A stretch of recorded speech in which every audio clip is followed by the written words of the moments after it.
Here we go again. Before I ever considered watching the Mulan remake, I watched a review by a YouTuber that's been reliable with their reviews. But with this one, I was led to believe that the Mulan remake was actually good. They were even adamant when saying that Mulan was not a Mary Sue. This encouraged me to watch the movie, and I was actually looking forward to it. But in the opening scene, it shows the silhouette of a young girl that we can pretty much assume is Mulan, performing a type of martial arts very skillfully, possibly even high level. What the hell? Then came that damn chicken scene. All hopes for this film pretty much died after that. I know there's some political issues involving the film, and I'm going to touch on that for just a moment. Any mildly decent human being knows that that's wrong and that needs to stop. And it's Disney to care more about money than about people's rights. That's all I'm going to say about the matter, because there are other videos that go more in depth on the subject and can better educate you than I can. Now, let's talk about chi. It's energy. Life energy. It is literally everywhere and in everything, not just in people, definitely making it non-gender bias. And if you want a more scientific explanation, chi in a person is partly a combination of glucose and oxygen in the body. That's all I'm going to say about the subject. If you want to know more, you can look it up. There is tons of information out there. Alright, let's be frank. These are two different movies altogether. Combining two different concepts in one can work, but you really have to go into it with an objective mind to help you determine which direction to go in and ask the hard questions. Does it make sense? Does it make sense enough that the viewers won't tear every second of the film apart? The fact that this video exists answers that question. Despite the witch pretty much being in the wrong movie, she was the only thing I actually liked about it, even though she was so poorly written. She was the strongest character, and how I think it should have ended was her being fed up being used by Khan while being belittled by him, thus killing him and becoming the final boss villain. Mulan tries to get through to her and use what the witch told her about herself to peel back the layers, causing the witch to hesitate and Mulan accidentally giving her a fatal wound. That would have made for a better ending. Would it have saved the film? Hell no. I just felt so damn sorry for the witch because all she wanted was a friend. I really liked the concept of her, and I loved the actress that played her. She should have had her own movie. Sorry for the rant. Now let's talk about Shang. They could have kept his character. All they would have had to do was make him the same rank as Mulan. But instead, they erased him completely, pissing off a lot of people, and created a new character that is literally a copy and paste of Shang, just with a different name. That. Shang stays. Again, I will be using my own drawings and oh boy, there is a lot. It will also be more narrated just because there is so much to get through. I'm not going to make the same mistake as Disney and claim that my version is accurate or authentic in any way. This is just a version that I would have liked to have seen made with some actual effort put into it. Alright then, let's get started. In the opening, instead of it being a silhouette of young Mulan, it's actually a younger version of her father, but then the silhouette comes into focus showing him older and how time has not been kind to him. However, to a young impressionable Mulan, his slower moving technique is still every bit as beautiful. He enjoys her admiration and invites her to join in. Khan comes in and does his invasion without the witch. The emperor is told of the attack and sends out the decree. The next scene opens with the mother reciting the virtues to Mulan, who is having her face done. After she has been prepped, her mother leaves to fetch the comb. Mulan spots a spider. Instead of being frightened by it, she picks it up. She intends to put it outside, but then her mother re-enters the room, prompting Mulan to hide the spider. Her mother places the comb on her head, and when she looks away, Mulan checks on the spider but finds it gone. When they arrive at the matchmaker, Mulan pours the tea but then spots the spider. When no one is looking, she immediately reaches for the spider. When the matchmaker sees her, she scolds her for her improper sitting position. She orders Mulan to remove her hands off the table, but Mulan tries to persuade differently. It doesn't work as the matchmaker loses her temper. Mulan removes her hands, revealing the spider. The matchmaker screams. Her assistant rushes to eliminate the spider, but Mulan tries to get up to stop her but trips on her dress. Flipping the table, the pot gets thrown, hits a lamp, spilling the oil, causing the fire to break out. As the women run out, Mulan picks up the spider. Once out, the furious matchmaker screams, "Your daughter is an improper, ill-mannered, accident-prone walking catastrophe, and if she does manage to find a husband, I'll be surprised if she doesn't kill him." Mulan runs away, ashamed and embarrassed. Alone, she washes her makeup off and stares into her reflection. What do you hope to see by staring so long? See who I really am. Why am I so different? In the war, I had a friend named Ping that was different. He was expected to do the same as the rest of us, but chose to do things differently, and because of that, he saved a lot of lives, including my own. What happened to him? In order to save many, you have to be willing to sacrifice, even yourself. He knew that, and that's why I'm here, sitting with you. With the opening scene, I promise I'm not making Mulan marry Sue. I just want to show her father's openness in embracing his daughter's quirky characteristic, and to set up future character development. The reason for jumping straight into the matchmaking scene is because I want to show Mulan being introduced the way that time period expected out of her. But even with the makeup and the dress, her true nature can't be so easily covered up as she plays with the spider. If you noticed, I got rid of the sister because she wasn't necessary. The incident with the matchmaker, to a degree, was never Mulan's fault in the animation, and in the remake, it had absolutely nothing to do with her. Here, the fiasco was due to her being different. She likes spiders, while most girls don't. When trying to correct the situation, she trips on her dress, showing her awkwardness with a thing that she's supposed to be good at. Having her wash her makeup off and staring into her reflection is an homage to Reflection's song. Damn, that's a good song. When her father consoles her, he mentions Ping, who too was different, but made it work. I added this because in the animation, there was a previous relationship with the character named Ping through Mushu, but in the remake, there was no relationship in the name, making me wonder, where did it come from? In Yentl, the relationship with the name Ancho was that it belonged to her dead brother, thus foreshadowing. Quick little add-in because I forgot to add this into the script. As Mulan and her mother are leaving to go to the matchmaker, the village doctor arrives. Mulan asks her mother why he's here. She simply answers, he had an appointment. The camera cuts back into the house with the two men making small talk. The doctor asks for the occasion for Mulan's makeup, and her father answers that she's seen the matchmaker. The doctor quickly responds, the sooner the better. I felt the need to add this because I wanted to give the viewer more insight into the father without giving him a giant monologue. Showing is more revealing than telling. After being recruited, the family eats their last meal together in silence, but Mulan can no longer hold her tongue. They could clearly see that you are not capable of war, so why accept? One less soldier gives one invader a chance to slip by. It is an honor to once again serve my emperor and protect my country. So you'll die for honor, but you won't live for your family. We both have our responsibilities. Mine as a man is to provide and protect. Yours as a woman is to bear and serve. Outside, she watches her mother hold back her tears while her father limps out of the room. It is then she decides. The thunder roars and her father wakes. He finds the comb by his bedside and in horror just knows. Once it's confirmed, he prays to his ancestors to watch over and protect her. In the animation, Mulan instigates the argument and even responds in a sarcastic tone. So you'll die for honor. This angers her father, resulting in hurtful words being said. In the remake, it's the wife that's cautiously instigating the argument, and Mulan barely gets to say her one line before being cut off and scolded. The whole point of this was to set the stage for the big decision and create anticipation for the end of the movie when Mulan faces her father again. In the remake, right after their supposed argument, Mulan and her father have a moment together. This should have been reserved for the end of the movie, especially when he says, I would change nothing about my life. In both films, the ancestors play an important role, but spoilers, the animation did it better. It portrays the ancestors as people, but in spiritual form, and does show that, while dead, they do have a say in how the family lives. In the rewrite, I took it a step further and will explain at the end of the video. If you pay attention, you might catch on before then.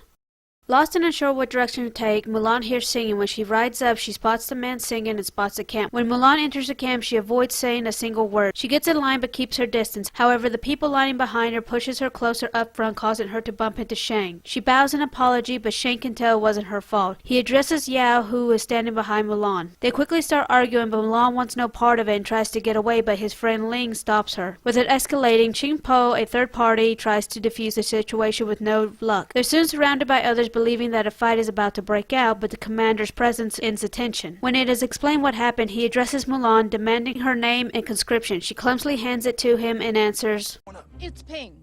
He looks at her with discontentment and explains the rules of the camp. Next day, the training begins, and it starts with the commander encouraging the men to attack him while trying to take his tag from his waist. No one is eager to step forward, so he calls on Shang, Yao, and Mulan for what happened yesterday. They're all intimidated, but Yao goes first and immediately fails. Shang steps forward only to quickly be pushed back. Now it's Mulan's turn. She circles him, keeping her distance, knowing that she can't take him head-on like the others did. She takes a breath, takes a step forward, hinting at a direct approach, but then jumps back and goes for the tag. She's kicked. Never being hit before knocks the wind out of her. The commander stands over her, saying, there's potential. Despite her being in pain, she smiles at the compliment. The rest try and fail. They are relentlessly drilled, and the fatigue is like nothing Mulan's ever experienced. Her hands are sore and blistered, her feet ache, and everything hurts all over. She's pleased to see that others too are struggling. It gives her hope that she can catch up. Slowly but surely, her body gets used to the drills and can more or less keep up with the other men. But Yao and Ling doesn't make it easy on her with their constant picking. Shang is a golden child of the group but doesn't get the recognition he believes he deserves. First off, I apologize if I'm butchering any of the names, probably all of them. I kept the original 3 while demoting Shang. As for Mulan, she is a woman who has not had to do hard labors growing up, so one would think it would be natural for her to struggle with the training regimen. One film shows the struggle, while the other one, not so much. Can you guess which one? Also, another thing that should be apparent is her struggling to fit in amongst men because she was raised to be a petite woman. What the hell, Disney? In my rewrite, I showed the struggle by having her avoid talking to anyone because she's so out of her element. In both films, Mulan had to overcome an obstacle during the training segment to give her confidence to finally embrace who she really is. In the animation, it was retrieving the arrow with a pair of weights. In the remake, she had to carry buckets of water up a hill. I didn't get it. With the rewrite, it's similar to the arrow. The obstacle is retrieving the tag from their commanding officer. The weights are their inexperience. During combat training, Shang beats his opponent easily and addresses the commander. Commander, it's clear I'm the best one here. It's a waste of my skills to still be here. You think you're the best? You are the best among amateurs, but even they are slowly beginning to surpass you. Who? As slow as he may move, Ching Po has the eyes of an archer. Yao may have rocks for brains, but he is a wall. Li may be lazy, but he never takes a step back. And then there's Ping. He was the weakest here, but now stands shoulder with the rest, and has good breathing. What does that mean? You are a cut above the rest, but without control, it means nothing. At the end of the day, while everyone else is unwinding, Mulan watches a pair of rabbits. Shang scares them off, but when they stop, Mulan tells him which one is which. Curious he asks how she knows. She could always tell when they're still, but never when they're running. Shane asks her to teach him how to control his breathing, but Mulan has no idea what he's talking about. He tells her what the commander told him, and she thinks she knows what he's talking about now. My father and I would always do morning exercises before chores. He can't anymore, but he too would state the importance of controlling my breathing during exercises. I honestly didn't know I was doing it. Can you teach me? If you do, I'll help you with your sparring. What's wrong with my sparring? Ping, you're not the biggest or the strongest. If you want to win a match, you're gonna have to change your style. That's why Yao picks on you so much. Win a match against him and he'll stop. This little segment was to shine light on the characters. Shang, while arrogant, is not so full of himself that he can't ask for help. The commander addresses the faults and the best attributes of the trio. This gives the audience more information and gives them something to look forward to further into the story. In the beginning of the rewrite, Mulan is shown practicing beside her father. This is that future character development I mentioned. Similar to Tanjiro and his father, who taught him the breathing technique that was used for dancing, but Tanjiro managed to use it in a battle. Now that she's aware of her breathing, she can learn to use it to her advantage in combat. The rabbits are a reference to the actual Ballad of Mulan, that the remake, to the shock of everyone, misinterpreted it. They teach each other what they know, and Ching Po too helps others with their archery, including Mulan. When it's time to pair up for another sparring match, it's Mulan that seeks out Yao, and with the combination of what Shang taught her and the awareness of her breathing, she wins. Yao takes his loss far more gracefully than he has with others. All that's left now is to take the commander's tag, and Mulan has an idea. She gathers the others and explains. I think the commander wants us to attack him together. What on earth gives you that idea? He never stated any rules for the challenge. He just said, use whatever methods we wanted. If I'm wrong, I'll take the blame for it. And if you're right, we stand a chance. With a plan, Yao steps forward to challenge the commander. Distracted, Mulan comes in from behind. Next, Ling. The three hold their own well, but he's just too experienced, and Mulan can tell he's onto their plan. He's looking for Shang. Mulan signals to get him against the crowd now. He's not as close as she would like, but it's now or never. Ching Po comes out and tries to grab him, but with experience comes fast reflexes. With plan A a failure, it's time for plan B. Wear him down, and Shang joins the fold. With plan B working, Shang gets confident and goes for the tag, but it ends in disaster as the commander uses him as a shield, causing the others to hesitate enough for him to put an end to it. He demands to know whose idea it was, and Mulan steps forward, but so does the trio. Well done. A wolf can kill a sheep, but a pack can kill a tiger. In the rewrite, I wanted to not only show the main character learning to work together and develop their skills, but the other characters too. By doing this, it also shows that Mulan still has much to learn. The whole point of the sparring match with Yao is to put her on the same ground level as the rest of them and to boost her confidence so she can address the others about her ideas, showing her development on how she's thinking outside the box. By not winning against the commander, it shows that Shang still has some growing to do. As for the trio, by standing beside Mulan instead of letting her take the blame, that shows that she has earned their respect and trust. That will be important later in the story. If anyone has watched the 2009 Mulan movie, then you should recognize the wolf reference. Before dawn, the troops are woken in order to put their armor on. They're moving out. While marching, they all talk about the girl they believe is worth fighting for. When Mulan is asked, she dodges the question by saying she needs to use the bathroom. When trying to find a private spot, she trips and hears moaning. When she removes the snow, she finds a soldier. He points up the hill and dies. It takes a moment for Mulan to grasp what just happened, but eventually reports it. When they all reach the top, the weight of war finally hits them. The commander orders them to collect as many tags from the fallen soldiers. As for Mulan, she has hers. During the A Girl We're Fighting For segment, it shows their ignorance towards war, which is natural. They're farmers, not soldiers. The animation handled it very well for a child's film, and I very much wanted to do it justice. When Mulan sees a doll, that's her individual moment, which the remake didn't give her, and they didn't handle the Girl We're Fighting For very well either. When Mulan finds a soldier, that's her individual moment. Just as the doll was her Girl We're Fighting For, the tag with the dead soldier's name on it, that is her first encounter with war, her first death. That gives her something worth fighting for.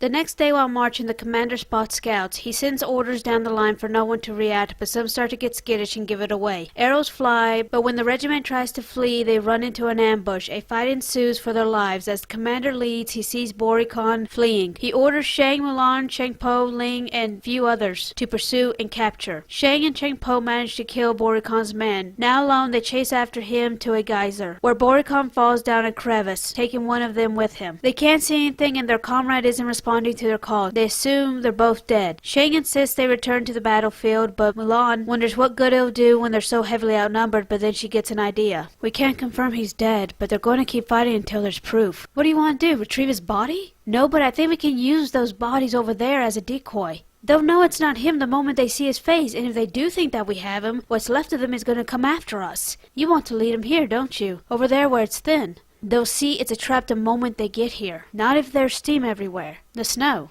Shang is finally convinced. They tie a corpse to him, making it look like he's propped up. The others work on creating enough steam. Shang, Mulan, and Ling ride out to the battlefield. Before reaching the battle, Ling's breaks off, instructed to keep out of sight. When they get there, it takes some effort to get the Roran's attention, but when they do, Shang pulls on the corpse's hair, making it look like he's moving his head. As Mulan predicted, they take the bait. Once they all pass Ling, he tells the remaining regiment what the plan is. The commander leads the charge, backing them up. Shang and Mulan struggle to keep enough distance from the Roran to keep them from finding out. Finally, they slow their pace so the Roran won't lose sight of them when entering the man-made fog. Cheng Po shoots arrows behind the army, making them believe that reinforcements are behind them. It's time. Mulan splits from Shang to higher ground. As the army is right behind them, she throws a rope over the edge and Shang jumps off his horse and onto the side of the ridge. The Rorans are given no time to piece it together as the ground breaks beneath them. The ones behind are given no time to turn around as the rest of the regiment blocks their only path and forces them into the water. The archers finish them off. The Roran leading the charge reaches the corpse and is furious. He sees Shang struggling to climb up the slick rock wall. He aims, but Mulan sees and takes aim herself. Both arrows are fired. Shang finally reaches the top, only to find Mulan with an arrow in her. When the ordeal is over, they all wonder if they've won. They hear a horse and see Shang ride away. Peng's hurt! Shang's riding to find him a doctor. The rest look for survivors and gathers tags. I had such a hard time figuring out what to do for this part. I really wanted to do something different that wasn't just a copy and paste of the two movies. One of the reasons why this was so hard was because I really wanted to show the other characters' development, not just Mulan. One of my main criticisms about the remake was that I really wanted to see her fight side by side with her male counterparts. That's not what happened, and when she did finally join the battle, she was a one-woman army. In the animation, Mulan doesn't fight either until the very end, and I will cover that when we get there. In the remake, I did like that they changed the settings to the geysers. I took that and expanded it. Part of Mulan's role in the films is that she has to figure out ways to do things differently because she can't bulldoze her way through the obstacles the way a man can. This lets her come up with a plan to use the geysers to their advantage, but in order for it to work, the others have to be on board with it, and that's where that teamwork comes in from the training segment. What makes it so important is that this is a real battle, and the consequences if Mulan is wrong is death. But she earned their trust, so they agreed to go along with the plan. Now it's Shang's moment to grow or not, and he chooses to put his trust in someone else. The plan goes accordingly without a hitch, but what wasn't planned was the arrow. Mulan walking away without an injury was something I did not appreciate in this remake. Shane struggles for directions as he is unfamiliar with the region, but strangely a ball rolled towards them and a boy comes to claim it. Shane asks for a doctor and the boy points to a building being used by refugees. Mulan is treated, but the doctor reveals her secret. Shane makes his way to her and his expression tells her all she needs to know. Why? My father can barely walk, and because he has no sons, he's expected to fight again at his age. Maybe he would have felt honored to be a soldier once more, but there would have been nothing honorable about his death. Shang is unsure what to do. He knows the law, but she is still Ping in his eyes. Go home. You did what you set out to do. Your father lives, and Ping, he died an honorable death, and the others will know it. Shang leaves taking Ping's tag. When he meets up with his regiment, he tells them that Ping died of his injuries. Believing victory has been secured, they leave to return to the palace. Wake up! Wake up! What's going on? Roran! Impossible. Mulan is urged into a hiding spot with other refugees. She watches through a crack and sees with her own eyes Boricon. The doctor's forced to treat him, and when it's done they start killing them. Mulan wants to help, but a woman stops her. Hearing them being killed tears her apart, but knows if she runs out she'll expose those hiding. When the killing is done, she hears them talk about having the element of surprise. Once they're gone, she wastes no time. When revealing that Boricon is still alive, Mulan is faced with an extremely difficult decision that is referenced in the phrase, "One wolf can kill a sheep, but a pack can kill a tiger." Mulan is alone and injured. She also has civilians around her that are trying to get away from the war. This makes it difficult to make the decision to fight, and when she hears people being killed in the next room, I added this because war is hell, and hard decisions have to be made every day because of it. And just because this is fiction doesn't mean it gets a free pass. Back at the Imperial City, the soldiers are being instructed in what order they will march. Mulan arrives and her horse collapses in exhaustion. While the rest are confused, Shang is horrified to see her. The Emperor is in danger. The Rorans are still alive. What are you babbling about, woman? Ping? Impossible, he's dead. They've already killed to keep their existence unknown. They're here. That armor. Arrest her. Please, you have to listen to me. A woman who impersonates a soldier seals her fate. Stop it. She's hurt. This is Ping, the same Ping that saved all of our lives. Punish me if you must. Kill me if you have to, but please believe me. Arrest him too. We'll deal with the both of you after the march. The two are taken to a holding cell. There, Mulan feels completely defeated. I'm sorry. If you apologize, they may let you off easy. If you're right about the Roran, it won't matter after tonight. So that's it, huh? It would be, if we weren't soldiers. Shing holds his hand out to Mulan. He pulls her up off the floor, but before they can break out, they hear noise outside and the trio burst in. They explain that the commander took half the group to search the city while the other half are marching, but keeping a lookout for anything suspicious. So what's the plan, Ping? My name is Mulan. The gender reveal is one of the most significant parts of the story. The whole point is to see how the men will react. How will they treat her differently? In the animation, it is made apparent that if Mulan is revealed, she will be executed for breaking the law. In the remake, they made that apparent too. In the 2009 movie, they too make that apparent as well. In the animation, it was clear that Shang knew what he had to do, what was expected of him to do, especially in front of Shifu, whose job it is to report everything to the Emperor. But he couldn't bring himself to do it. In the remake, they don't even acknowledge the idea of executing Mulan. Mulan is the one that brings it up, and even then, they still don't acknowledge it. They just expel her. By having Mulan return to inform them of the Rorans, she has defied the commander in front of his regiment, pretty much leaving him no choice. The reason that this is supposed to be an emotional scene is because she had broke bread with these men. She trained beside them, and when it counted, she had their backs in combat, thus earning their trust and respect. Because of those things, it was supposed to make it emotionally difficult for them to go through with the punishment. That's what I wanted to convey with my rewrite. By setting the stage for the other characters to react and let them decide what to do with this information. Shang stands with Mulan and holds his hand out to pull her out of her despair. The lovable trio, too, stands with Mulan and even risks their own freedom to break her out. Even the commander pays heed to her warning because despite her gender change, she has proven herself over and over. That is character development, something that you just don't see in the remake, which is so infuriating. Once free, they figure out that the Roran might travel on top of the roofs to avoid detection. They do the same to avoid being arrested again, but have to lighten themselves by abandoning their heavy armor. When reaching the inner gate, they find the archers dead. They start making their way through and are ambushed as some of the corpses start attacking. The trio stay behind as Mulan and Shang run ahead. They make it up the steps only to find a giant waiting for them. The two hold their ground well together, but Shang urges Mulan to go ahead. These are nothing but distractions to buy him time. Don't give that bastard any more time.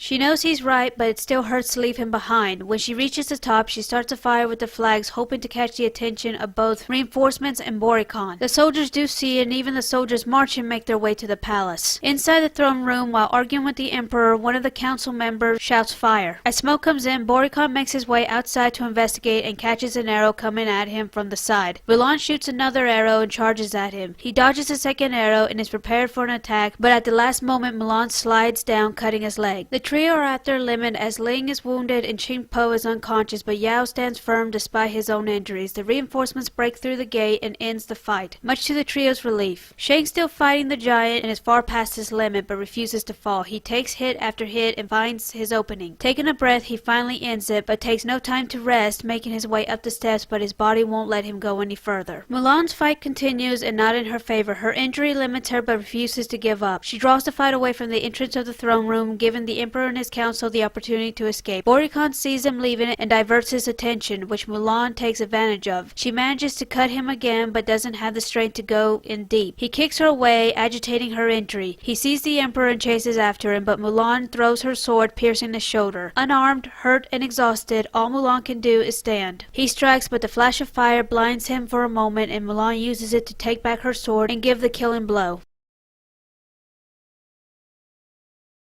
Remember when I said that Mulan didn't fight in the movies all that much except towards the end? The remake kinda had her fight side by side with her male counterparts, but she was fighting to get through the crowd. Watching this frustrated me because they weren't fighting to get to the Emperor, they were fighting to get Mulan to the Emperor because apparently she was the only one that could save him. In the animation, Mulan fought beside the trio to help restrain the guards so Shang, the more experienced soldier, could get to the Emperor. When the Emperor was safe, Mulan was prepared to retreat until she saw Shang losing. In my rewrite, I wanted the group to split up so they could have their own moment. More than anything, I wanted Mulan to struggle to win. I wanted her to really earn her victory despite it all. Mushu helped Mulan with her victory, and there's nothing wrong with having help. In the remake, however, it was given to her. There was kind of one thing I didn't like in the animation. When Shan Yu dies, it comes off as glorified because he's killed with fireworks. Here, Mulan isn't so much sorry for the action, but just exhausted by it and everything that transpired. As much as a relief it is to have the fighting end, it's never easy to celebrate knowing the cost of victory.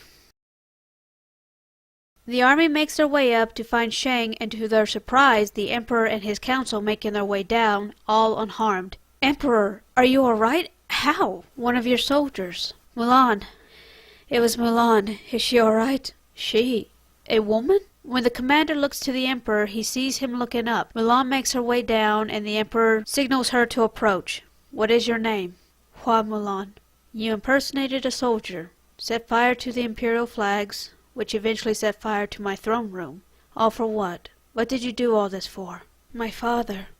"As an emperor, my gratitude is limited, but as a father, a husband, and child of this nation, thank you. You saved more than one man today." Everyone is stunned to see the Emperor bow to Mulan, but quickly bow themselves. Tears fall as she is the one that is grateful. Just in case my wording was a bit confusing, when the Emperor said, "My gratitude is limited," what I was trying to get through is that because he's a high official, no matter how grateful he may be, he can't hug or thank her the way most people would. He has to be proper and formal about the way he addresses people. But like a wise leader, he found a loophole. By addressing himself as other titles than just Emperor, he gives himself the freedom to show his gratitude the way most people do in that country. He bows.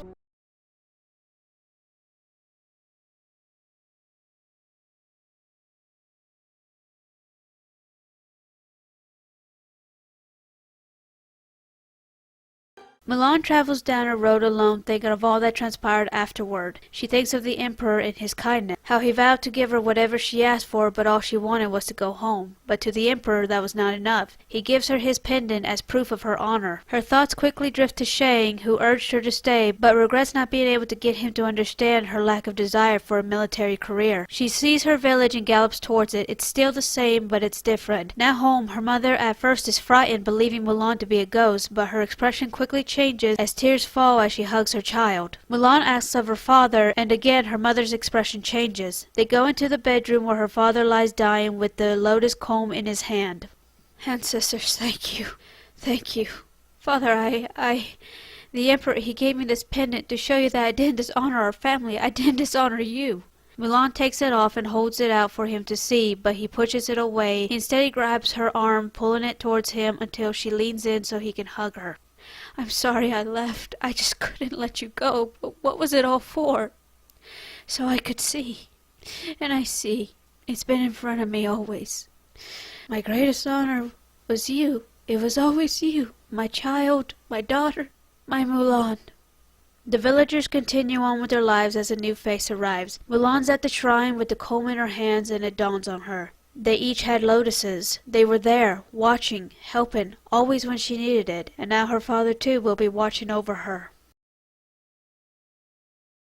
I contemplated for a good long while on whether or not to end it like this. I blame Man of La Mancha. I had just recently watched it before watching Mulan, and this scene always gets to me. Finally, I said, F it. This is my rewrite, and I'm going to end it the way I want to. The father dying was very conflicting and a bit ironic considering the whole point of the story, and truth is, I don't really have a good defense for it, besides it fitting with the mature and dark tone of this rewrite. Yes, he could have lived, but there was just something about this ending that felt right. That's all I can say for this. It felt right. Near the beginning, I said that I'd explain the ancestors' involvement, and I'm not sure if you caught on or not, but 3 of them showed themselves to help Mulan. The man singing, the boy with his ball, and the old woman. One thing connecting the 3 spirits to Mulan was the lotus. In the animation, the lotus comb appeared to be a family heirloom and a representation of Mulan when she left. The remake didn't put any attention to the comb, but instead created a connection to her father with the sword. I too wanted there to be a connection, but the sword just wasn't doing it for me. The sword wasn't heavily connected to their ancestors like I speculate the comb was. The sword was given to her father for his service in the military. That has absolutely nothing to do with their ancestors. There's no connection to them, unlike the comb that was carefully handled as if it was a family heirloom. There is a lot of hate for this movie, and it's rightfully deserved. Disney showed its real colors with this one. While the actual Ballad of Mulan is extremely short, Disney did good when bringing this character to the big screens in 1998. There were issues with the animation, but its message helped a lot of people. It does suck that Disney didn't put the care needed in the remake. If they had, this could have really been an amazing movie. There are other Mulan movies and series that have been made showing just how remarkable and outstanding this character is, and it's incredible knowing that this short ballad, as old as it is, has withstood the times like it has and keeps inspiring people. Disney has another movie coming out, Raya and the Last Dragon, and I can only hope it's more respectful towards the culture than this one was. When doing the rewrite, I watched countless of reviews that helped me figure out what people didn't like, because there honestly wasn't much that they did like. I don't know if my rewrite was any better, but I did enjoy the walk down memory lane and remembering that I too wanted to be like Mulan. Thanks for watching.